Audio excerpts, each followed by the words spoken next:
Hello, geek fans. This is Geeks at the Movies. This is a Geeks. This is gonna be an editorial. Are we gonna give a review here? What's going on? Let's make this a review. This is a review. Yeah.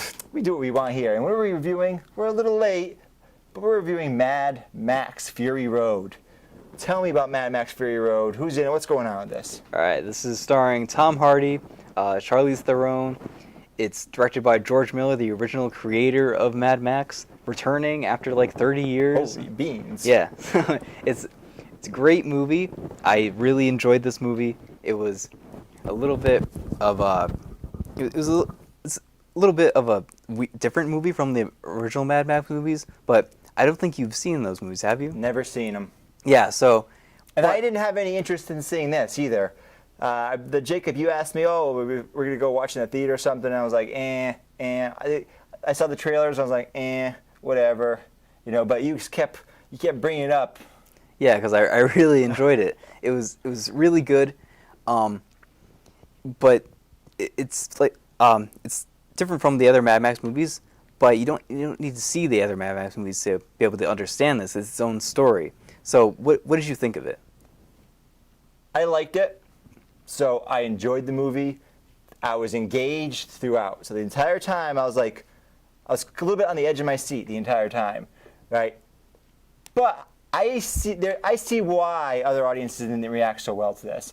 I immediately, when I was done with the movie, I'm like, okay, that was pretty cool. I enjoyed that. I personally thought visually it was amazing. I thought it was stunning. I like visually interesting films that do things like in a certain art style that's not different. And I was floored by the visuals, the world creation. Those aspects were amazing. Here's the problem, though. I think a lot of other people will go, "What is this garbage? What the hell is going on? Why is there a blind dude taped to a rig who's playing guitar? Why is there this? What the hell is this dude? What are all these freak shows? What are these people doing? I don't know. This is bizarre." And the relentless pacing. I found it interesting, and I found it engaging, but it's kind of anxiety building. You know what I mean? It's like, who's he gonna die? Is he gonna live? Is she gonna die? I can see people just not liking it because they want to go to the movies to relax and enjoy, and this just kind of puts you on the edge of the seat, which, again, I thought was pretty cool, but I really it's easy for me to see why this didn't do so well at the box office. It made a pretty good amount of money, enough for a sequel. Did it? Yeah. Because last time I checked, it didn't. Last time they said it doesn't seem like it's making enough money. Maybe that was in the North American box office. Like at least 3 weeks after it was out, I remember on both IGN and Collider, well, it was AMC Movie News then, they were both saying it doesn't look like Mad Max is going to get a sequel. It's not making the money. But maybe it's changed since then in the overseas market. It might have. But everything you just said about why people probably didn't like this movie is why I liked it. Right. And me too. I agree. Yeah. I love the way it looks. That pace was different. The action scenes were done really well. Yeah. That's one thing I really liked. Like oftentimes, I'm watching action scenes like, let's say Avengers. I'm never worried that the Avengers are gonna die. Really, I'm never like, yeah, this guy's gonna get. I'm not. It doesn't matter. It doesn't really matter to me about that. Here, I'm actually like, whoa, no, you know what I mean? That's what I was like watching it. Yeah. So, but that can be draining for somebody. It's like, I just want to relax and I don't want to be constant worried. And another thing that was, again, this wasn't an issue for me, but maybe there should have been a little more exposition. Maybe there should have been more like, who is this? Yeah. Who is that? I mean, Tom Hardy's character, Mad Max, like he's a blank slate for the whole movie, basically. He speaks very little words in this movie. Like, yes. Just like, but in the original Mad Max movie, like Mel Gibson only says like 16 lines throughout the whole movie. Whoa. So they continue with that, and like I said, it's a different like Mad Max movie than we've seen before, but it kept that weirdness. Like, yeah, it was really weird. I love the guy that was playing the guitar. Oh, but I loved it. It was so bizarre. He's actually fueling the guitar, the truck by playing the guitar. Oh, I didn't realize that. Yeah, like so him playing the guitar is making the the vehicle go. So that was really interesting. So bizarre. Yeah, The it war was- drums on the back. Yeah, I love the whole like tribal aspect. Yeah, of that. I love that. And this is an awesome chase movie. That's all it is one Yeah. big chase. It's a giant chase. Yeah, it's just one that they just keep going. Like you said, the pace is just It's relentless. yeah, I love it. It's like it never ends until the end of the movie. Did you think that this movie? I felt after watching the movie that I didn't really watch a Mad Max movie.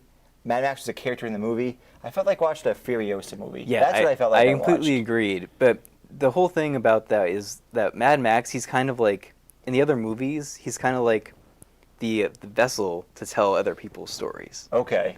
and he's just there helping them out. So in the other movies, it's different people he's working with each time. Yeah. Okay. Yeah, he teams up with other people, helps them out, help them get rid of the bad guys, that kind of stuff. And every single movie is actually told from it's some person like telling a group of people the story of Mad Max. Oh, interesting. And at the end of the movie, you see that quote at the end. Like I forget what it was, but that was the people telling other people about Mad Max. Okay. So yeah, they continue with that. There's a lot of really cool Easter eggs that I know you didn't get because you didn't see the other movies. There's a scene with the girl with a music box. Did you see that? Because that's from one of the earlier movies. You see some shots with Tom Hardy he has a leg brace. That's from an injury he got in one of the other movies. Interesting. So it has like the Mad Max movies have a really weird continuity because they're told from someone else's perspective. It's like it has like this. It's not really in any kind of order. Like and because it's someone telling a story, does that mean that details some people might get wrong? Yeah. They can have continuity errors in this franchise, and it doesn't really matter. But let's get back to Furiosa. I thought she was fantastic. Yes. I thought she nailed it. She was great as the war. What did she lead? The Imperiosa, Furiosa. I forget if it's the Imperia Furiosa. A war rig. Yeah. Yeah. Once I got a war rig, I could do this. I could save these women. Yeah. Charlize Theron was a total badass. Total badass, and I believed it. A lot of Yeah. times, like certain characters, I see like sometimes certain female characters. Like I watched Terminator Genesis, and I really felt that the woman playing Sarah Connor, Daenerys from Game of Thrones, she wasn't the badass that I wanted. She just didn't. She physically just didn't embody that role. But Charlize Theron is like, whoa, I don't want to mess with you. Yeah. Whoa there. Yeah, so we both really enjoyed this movie, right? Yes, Yeah, you liked it. I liked the movie. It was good. I wasn't perfect. Again, some of these other issues did bother me a little bit. I wish there was more exposition. I wanted to know some of the characters more, some of the world more. And I thought Tom Hardy was a little flat as Mad Max. I agree. I agree with those things. But because this is a review, we're going to give it a score. Yes. So I give scores out of 10 here on Geeks at the Movies. I'm going to give it an 8 out of 10. I'm using my star system. One of these days we're going to explain this. I'm giving it 4 out of 5 stars, All which right. is equivalent to Jacob's score if you just double it. Yeah, exactly. Yeah, so we basically both liked it that similar amount. Yep. So go and watch Mad Max. And unless you have anxiety disorder or heart problems, then don't watch it. Do not watch it. But if you're interested in a crazy, wild action flick with really neat visuals, you're going to enjoy this movie. Anything else you wanted to say there, Jacob? I just love this movie, but go like, comment, and subscribe to our channel. We love your support. Excellent. And this has been Geeks at the Movies.